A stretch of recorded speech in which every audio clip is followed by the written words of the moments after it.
কলিকাতা বিশ্ববিদ্যালয়ে BA six সেমিস্টারের সকল ছাত্রছাত্রী, তোমাদের যাদের প্রথম সেমিস্টারে সেমিস্টার ওয়ানে বাংলা সাবজেক্টের ওপর সাবলি রয়েছে, অর্থাৎ বেঙ্গলি জি অথবা সিসি ওয়ান পেপারে তোমাদের যাদের সাবলি রয়েছে, তোমাদের জন্য আজকের এই ভিডিওটি মোস্ট ইম্পর্টেন্ট হতে চলেছে। কারণ আজকের এই ভিডিওটিতে তোমাদের সাবলি এক্সামের জন্য খুবই গুরুত্বপূর্ণ দুটি বড় 10 নম্বরের কোশ্চেনের অ্যান্সার নিয়ে আলোচনা করব। তাই সম্পূর্ণ ভিডিওটি তোমরা দেখবে এবং অবশ্যই এই কোশ্চেন দুটির অ্যান্সার ভালোভাবে পরীক্ষার জন্য প্র্যাকটিস করে যেও। কোশ্চেনের অ্যান্সারে যাওয়ার আগে তোমাদের যে বিষয় বলার ছিল, তোমাদের এই সাবজেক্টের উপর থেকে সম্পূর্ণ স্টাডি মেটেরিয়াল অর্থাৎ পিডিএফ নোটস রেডি রয়েছে। তোমরা যদি কেউ পারচেস করতে চাও তাহলে অবশ্যই স্ক্রিনে দেওয়া হোয়াটসঅ্যাপ নম্বরে এসএমএসের মাধ্যমে যোগাযোগ করে সম্পূর্ণ পিডিএফ নোটসটি তোমরা পারচেস করতে পারো। এরপর দেখে নাও কোশ্চেন দুটির অ্যান্সার তোমরা দেখে নাও। দেখো, প্রথম কোশ্চেন ছিল বাংলা প্রবন্ধ সাহিত্যে বঙ্কিমচন্দ্র চট্টোপাধ্যায়ের অবদান আলোচনা করো। মোস্ট ইম্পর্ট্যান্ট একটি 10 নম্বরের কোশ্চেন।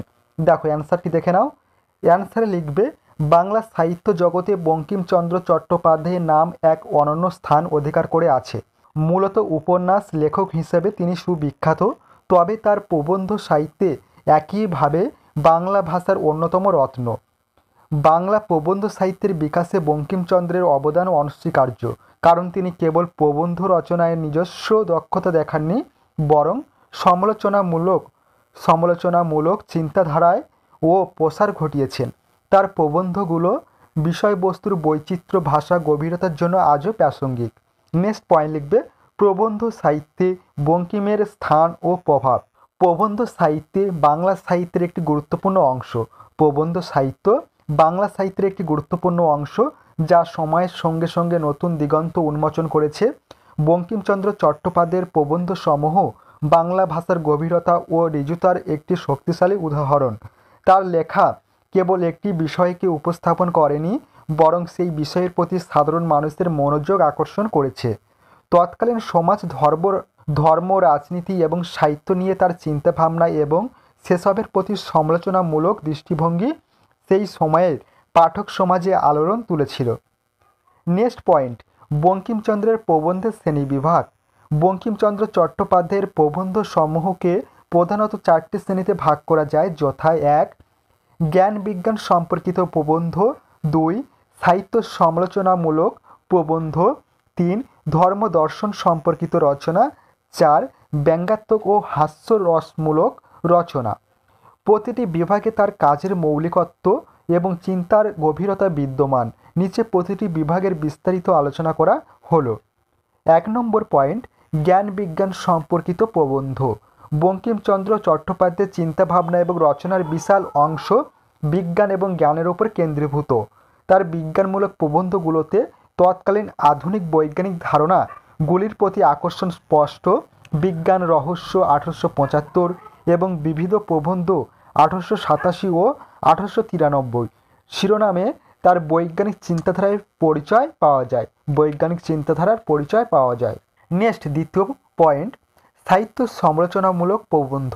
বঙ্কিমচন্দ্র চট্টোপাধ্যায়ের প্রবন্ধ সাহিত্যের আরেকটি গুরুত্বপূর্ণ শাখা হলো তার সাহিত্য সমালোচনামূলক রচনা। তিনি তার প্রবন্ধগুলির মাধ্যমে সাহিত্যিক মান নির্ধারণের নতুন আদর্শ স্থাপন করেন। তিনি সমসাময়িক সাহিত্যের উন্নতি এবং তার যথাযথ মূল্যায়ন নিয়ে গভীর মনোযোগী ছিলেন। এই প্রবন্ধগুলোর মধ্যে অন্যতম হল উত্তরচরিত, বিদ্যাপতি ও জয়দেব, শকুন্তলা এবং মিরান্দা ও দেশদিমনা। এসব প্রবন্ধে তিনি দেশীয় এবং বিদেশীয় সাহিত্য নিয়ে সমালোচনা করেছেন। 3 নম্বর পয়েন্ট, ধর্ম ও দর্শন সম্পর্কিত রচনা। বঙ্কিমচন্দ্র চট্টোপাধ্যায়ের ধর্ম ও দর্শন চিন্তার গভীরতা তার কৃষ্ণচরিত 1892 এবং ধর্মত্ব 1888 গ্রন্থে সুস্পষ্টভাবে প্রতিফলিত হয়েছে। তিনি ভারতীয় ধর্ম এবং পাশ্চাত্য দর্শনের মধ্যে একটি যোগসূত্র স্থাপন করতে চেয়েছিলেন। তার প্রথম জীবনে পাশ্চাত্য দর্শন, বিশেষত জেরেমি বেন্থাম এবং আগস্ট কোতের মতবাদে প্রভাবিত হয়েছিলেন। পরবর্তী তিনি হিন্দু ধর্মের গুরুতত্ত্বে আকৃষ্ট হন এবং সেই ধর্মীয় চিন্তাকে যৌক্তিকভাবে বিশ্লেষণ করার চেষ্টা করেন। নেক্সট, সর্বশেষ পয়েন্ট 4 নম্বর, ব্যঙ্গাত্মক ও হাস্যরসমূলক রচনা।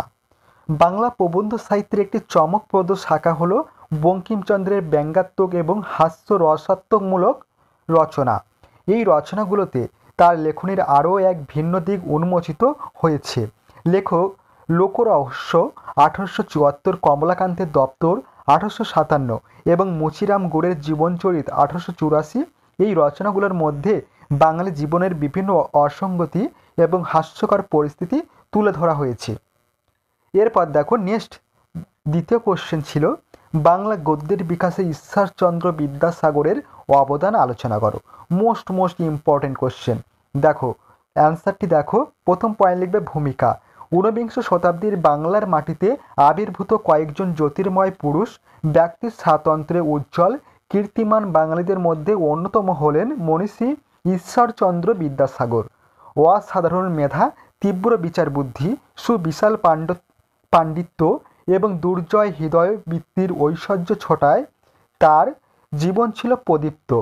সাহিত্য, সমাজসেবা, সমাজ সংস্কার, মানবিকতাবোধ সর্বক্ষেত্রেই তিনি তার বিজয় পতাকা উড্ডীন করেছেন।